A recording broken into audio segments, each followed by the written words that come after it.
What was part of the urban legend, the story that was online was that she was convinced that that movie was real and that the treasure in the film was real, and so she went on a journey to go find it. And we wanted to do, we basically wanted to do a version of that legend.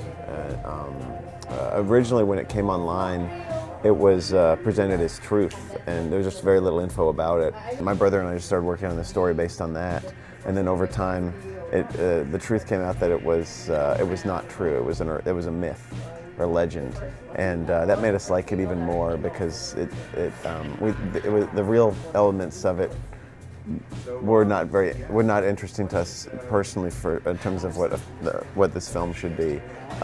We liked the myth, the idea of this kind of modern day legend, and so that's what we built the story from.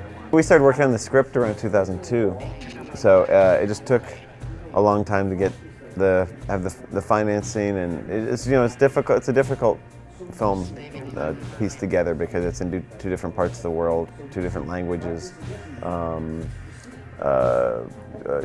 Weather dependent. We could only shoot in the dead of winter in America, so having everything line up perfectly took a very long time.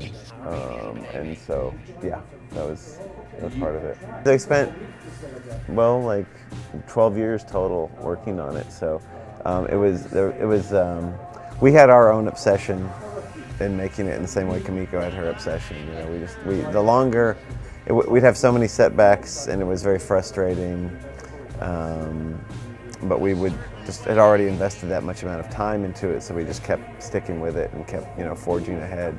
And we would work on other projects in the meantime, but we always kept coming back to this one. It kept haunting us. It was just something that we felt very compelled to make, and so we just kept at it until it finally happened. I think we just couldn't.